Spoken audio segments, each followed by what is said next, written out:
Bucs fans, let's just have a moment, because entirely right now, that's all it is. Not only was it a poor loss, and here at the Bucs Report, we know what that really looks like.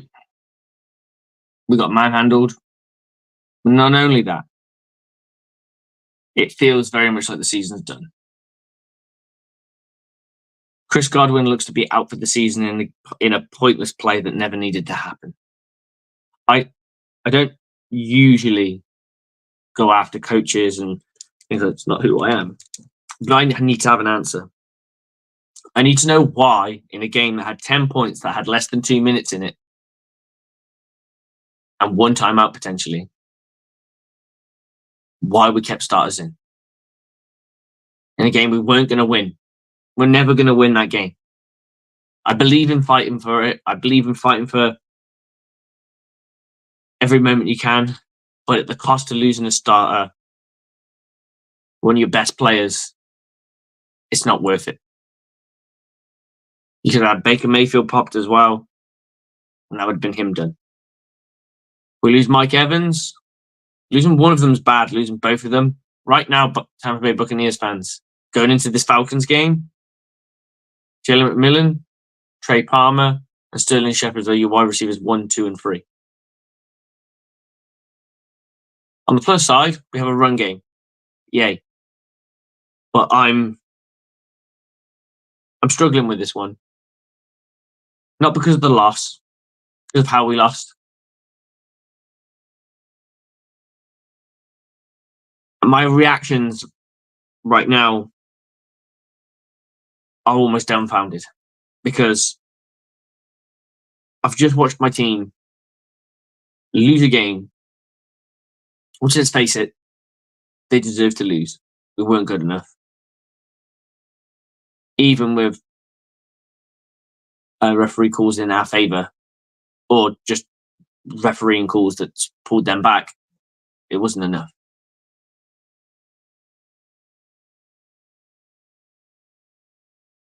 We lose Mike Evans. We've got a running game. Defense struggled. It wasn't a good day at the office for us.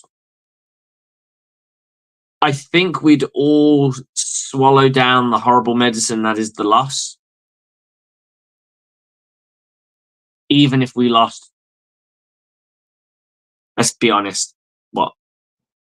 We only scored the 10 points and left it at that, and Chris Godwin was fine. I think we'd all take that right now, wouldn't we? I mean, we'd definitely take it with 31 points and just left it and fucking kneeled it out and moved the fuck on, or just tried to run the football a few times and move on. But it wasn't to be. Baker Mayfield gives up 2 picks, one in the end zone, which could have been points, which would have kept our momentum going. Not blaming him for the loss, blaming lots of different things. We didn't adjust very well. They came out and manhandled us. And they were very smart with how they used Derrick Henry. That, my friends, was a shit game to watch. It was a shit game to watch. I didn't see the injury to Chris because it happened real time. I watched it. Obviously, we watched it real time. They didn't show any replay, so didn't really get to see it. And I'm not sure I want to, but yeah. We played like shit. Tampa Film Junkie, what a shit show. Losing Chris Godwin is so big, and don't know how long Mike is out. Absolutely. Like I just said, right as of right now, your starting three in the wide receiving room is Jalen McMillan, Trey Palmer, and Sterling Shepard. Let that sink in, guys.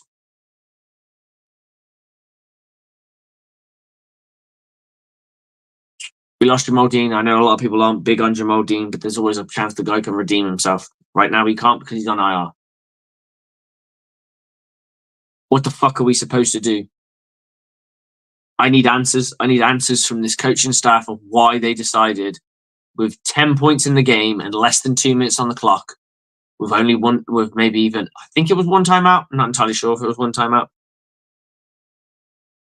that you decide to keep the starters in to what? Dress up the final score? Because that's what was happening. Don't get me wrong. I like that little dress up. But once we had the ball back with only 2 minutes to go, was there really any point? All we were going to do is maybe put that game like 38, maybe 37 to 41. That's all that was going to happen. It would have looked pretty. It wouldn't have looked as embarrassing. But at the end of the day, all football fans will say, you got all those, you got those, you got that 21 points in the fourth quarter in a game that was already done. And they wouldn't be wrong. They wouldn't be wrong. I don't know how the Buccaneers are going to navigate this from now on, but I'm telling you right now, if there was a job that Liam Cohen had to do before, he's got one now. He's got a help scheme to get 3 guys, 1 year free player, 1 an aging vet, and a rookie wide receiving core to make noise. Because as Buccaneers fans, we still expect to win. I know I do. I'm hoping and praying it's nowhere near as bad, and it's a few weeks out. But I'm pretty sure the way everyone's reacting to this, that it's an IR job. Mike Evans almost sounded like an IR job, the way it was being reported, but that could be a few weeks. I'm trying to be optimistic, Bucs fans, but this one really fucking hurt. It wasn't the fact that we got blown out. It's the fact that what we lost just to try and dress up a score. As soon as we didn't go for the second 2, that game was over. Or you didn't get the second 2, game was over. You needed to get that second 2. You needed to get it. Now, you could have done it 2 other ways. You could have done it another way. You could have kicked the field goal. You could have kicked the extra point when you got the first one, and then kicked the extra point when you got the other one. So now you'd be at 32. And then you can do what you need to do in the final drive. But that didn't happen. You're 10 points down. You ain't getting 10 points that quick. Not that quick. Not the way you've been playing, buddy. Not the way you've been playing. We were poor. And we deserve to lose. But we didn't deserve to lose Chris Godwin and Mike Evans. Mike Evans, I think, was going to happen anyway. I think he was going to play through and it was going to happen. It was one of those things. It was going to happen at some point. Chris Godwin was avoidable. Chris Godwin was 100% avoidable, and that's what hurt. That's why it's so frustrating. This didn't need to happen. We could be 31. We could be 31-41 with Chris Godwin still walking around. Going back to his family, getting ready, rehabbing with his aches and pains, and getting ready for the next game against Atlanta, where he's going to be the lead dog. But we're not. That's not going to happen. He's going to be rehabbing a major injury.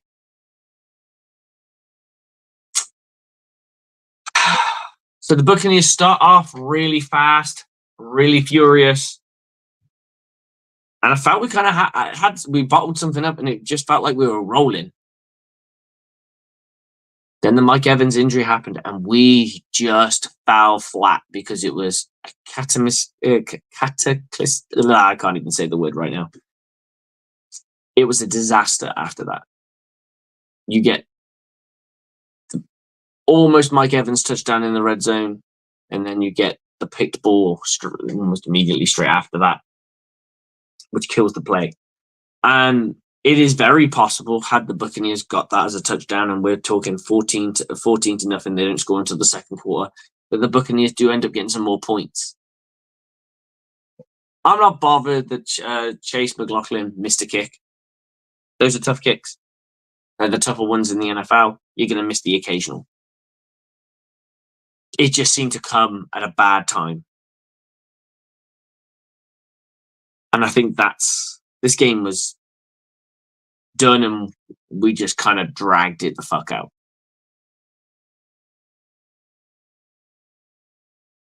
There's going to be a lot of people, especially in the Tampa community, there are Buccaneers fans, big Buck fans, all the podcasts, all the media want to know why we continue to play Baker Mayfield and Chris Godwin deep into garbage time when the game was done. The game was fucking done. Let's bring this back and just have a little look at it again. So yeah, less than 2 minutes to go when the Buccaneers decided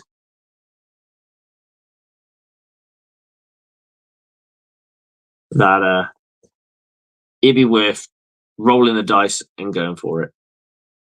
Just going to check some news because I saw a few things come up about Chris Godwin's injury. So I'm hoping I'll be able to report that in straight away.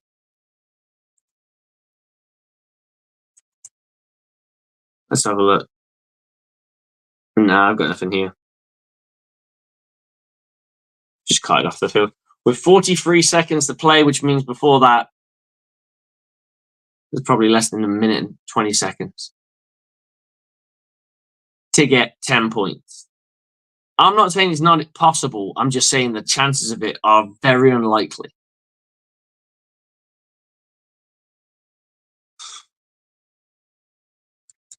Well, I've got to do my tradition. I've got to shed the jersey. Every time we lose, I pick a jersey. It goes on, and it doesn't come off until we lose. We've now lost, so the Mike Evans pewter jersey is done. The next jersey I'll wear is the creamsicle one. Hopefully will be a creamsicle Levante David I'll pick up at the stadium. Hopefully get to see everybody out there. Yeah, guys, this one's shell-shocked me a little bit. I've heard a report that it was a dislocation. I don't know I don't know anything at this point because I'm online now. Let's have a look at X and see if there's anything there. X, Twitter, whatever you fucking call it. There's always like a Greg Allman, somebody just reporting the stuff and letting us know what's going on. But yeah, that wasn't fun, guys. I don't know how anyone else is feeling about it. I'm pretty sure everyone's feeling similar to myself.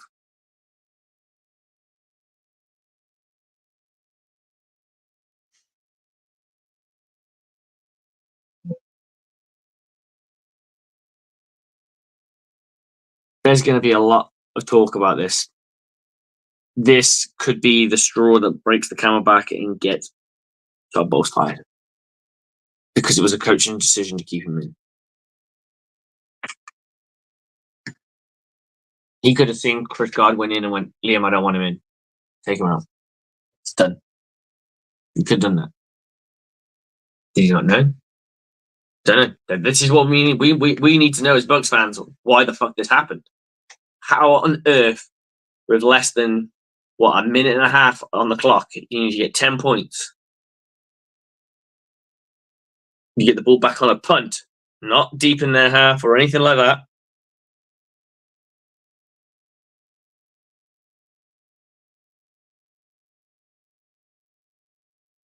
I'm just hoping whatever it is can be fixed. I'm hoping it's not so bad. I think it is. I'm hoping it's not. It's the same with Mike Evans.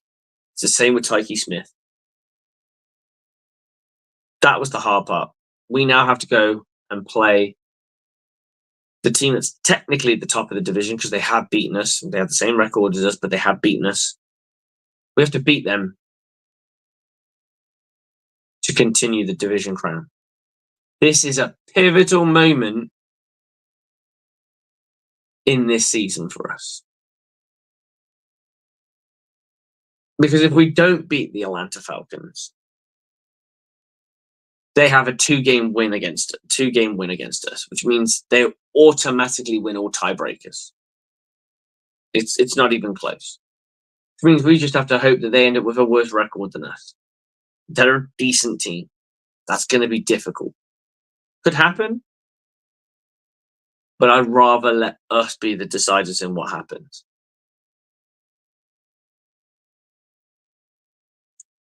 Bucs fans, as you know, I'm from the UK.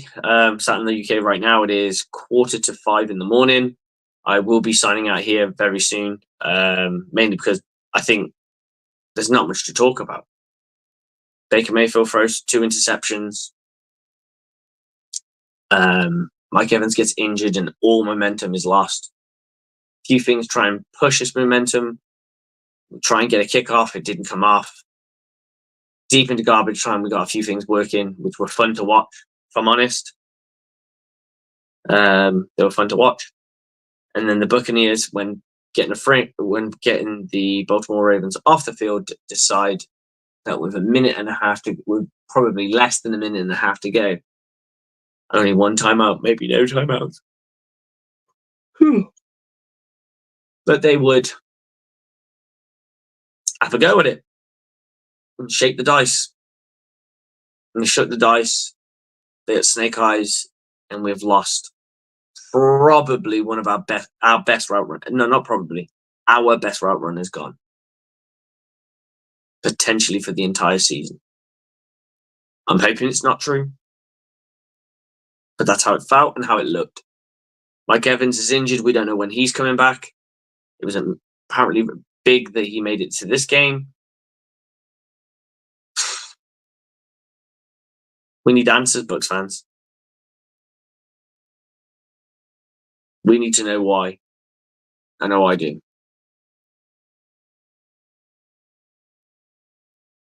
Right now, we just got to lick our wounds.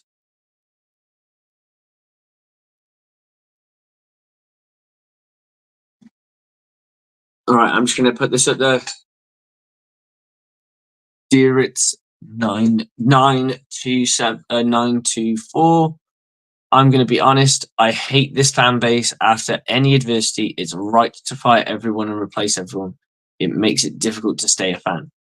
I get what you're saying. I'm not saying calling for anyone's head. I'm just saying that this could be the straw that breaks the camel's back because people want answers. It's a dumb move. Like, it's not like not calling a timeout or not challenging a play or not kicking when not going on 4th down. This is clear cut. Most 99% of the world would turn around and say to you, with less than a minute and a half to go,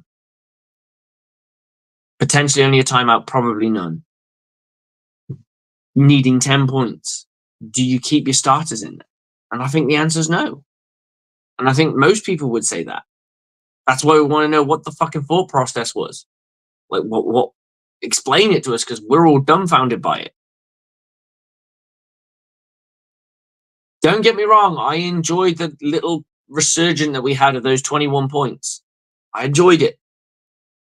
Because at least it dresses up the final score. We don't look so embarrassing. If you're fancy owners, you get something out of it. But make no mistake, there's going to be a lot of people calling for heads. That happens with every fan base, dude. The Dallas Cowboys have been calling for Mike McCarthy's head for the last 3 years. Of course they do.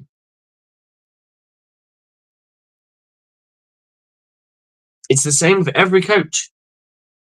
Some get a little bit more patience based on what they've done and what they have done for the team in the past, or what they've done in other teams in the past.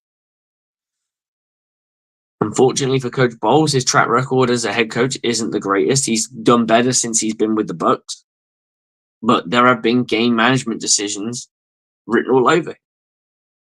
I'm never going to call him out as a defensive coordinator. He's one of the greatest defensive coordinators in the modern era. And I don't even think he's a bad head coach. I don't think he's a bad head coach. But I need to understand the logic in this reasoning, because I don't get it.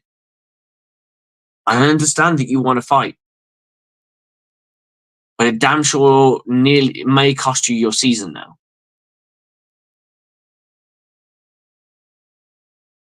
And that's something you've got to be aware of. It's like when you have a team that's uber aggressive, right? And rather than take the knees, they still make the plays, and then try and make plays. And what happens? The team picks it off and wins the game. There you go. People want to know why. I'm not saying Coach Bowles should be hung up for it. I want to understand why, and I'll make a decision based off that information. I've never called for a coach to be fired as long as I've been a Buccaneers fan. It's not my place, because I don't believe in season firing works, and there's not many examples where it does work. There's more examples where it doesn't work. But there are examples where it has worked.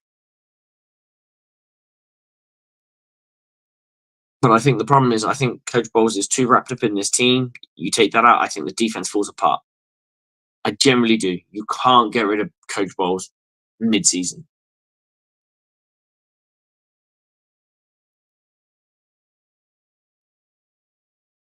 And I don't think successful teams get rid of their coaches mid-season. Successful teams get rid of them.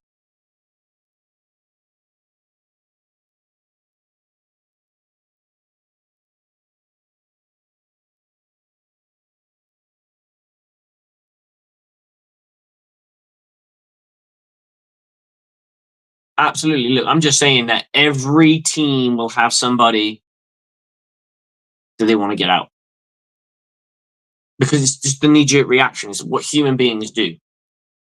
You will be hard-pushed to find any team in the NFL that's got a coach that's with a team that's struggling or had some struggles, especially when they've been successful, that haven't had the fanfare of people saying that a coach should get fired. But please point them out to me, because I'm yet to see it. Bill Belichick, people wanted to get rid of him. It doesn't matter who you are. Every fan base gets angry when their results aren't going their way. There's a lot to glean from this, and that's all I'm saying. Is I'm not even calling for Coach Bowles to be fired or whatever. I just want to know why first, and I can build an opinion on that. And to be honest, I don't believe in firing mid-season anyway. It's not who I am as a person. I think it's stupid. I think it's a knee-jerk reaction. Now, if we go back to the end of the season and the Buccaneers only win 2 more games from now, a conversation has to happen, and we need to see what Liam Cohen's doing. We need to see what direction the team needs to go into after that. Because one thing we haven't had a chance to mention is, if Liam Cohen still brings on this offensive hot streak, which is going to be much harder to do without 2-star players, and the defense starts to falter more, and Liam Cohen's being courted for interviews, do you want to go and lose Liam Cohen, or do you want to make him a head coach? This is way in advance, and I don't want to talk about that shit right now. Right now, our thoughts are with Chris Godwin. I don't pray because I'm not religious. My thoughts are with Chris Godwin and his nearest and dearest, hoping that the low leg injury wasn't as bad as it looked. My thoughts are also with Mike Evans, hoping that the hamstring injury was just aggravated on the day. The concussion with Tyke Smith, it's just something he shakes off within a few, and he's back in within a week. I don't want anyone to rush back from injury. And man, to lose Chris Godwin just to save face, because that's what it feels like, hurts. You also run the risk of your players feeling that you don't have faith in them if you just yank everyone and do everything. Yeah, completely agree. I completely agree with that. A lot of people don't realize how many players are built or are caught up in Coach Bowles. How many players look up to him and respect him and love him to pieces. For sure.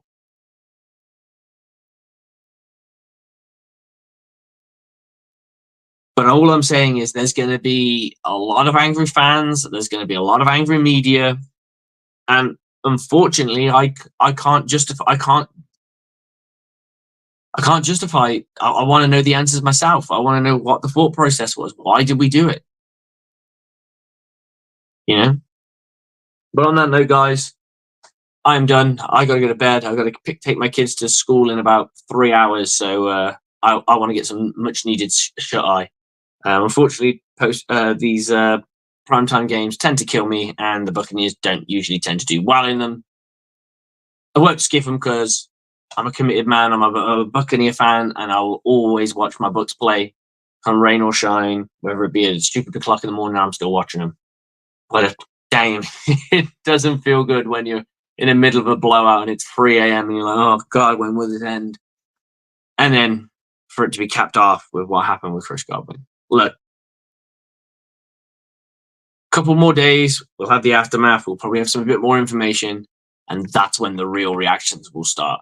On that note, Bucs on me, Bucs on free. 1, 2, 3, go Bucs! I don't know what to say, really. 3 minutes to the biggest battle of our professional lives. All comes down to today. Either we heal as a team, or we're gonna crumble. Inch by inch, play by play, till we're finished. We're in hell right now, gentlemen.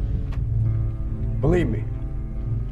And we can stay here, get the shit kicked out of us, or we can fight our way back into the light. We can climb out of hell.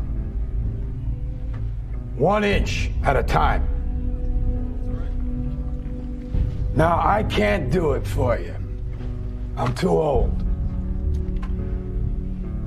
I look around, I see these young faces, and I think, I made every wrong choice a middle-aged man can make. I pissed away all my money, believe it or not. I chased off anyone who's ever loved me. And lately, I can't even stand the face I see in the mirror. You know, when you get old in life, things get taken from you. I mean, that's part of life. But you only learn that when you start losing stuff. You find out life's this game of inches. So is football. Because in either game, life or football, the margin for error is so small. I mean, 1/2 a step too late or too early, and you don't quite make it. 1/2 second too slow, too fast, you don't quite catch it. The inches we need are everywhere around us. They're in every break of the game, every minute, every second.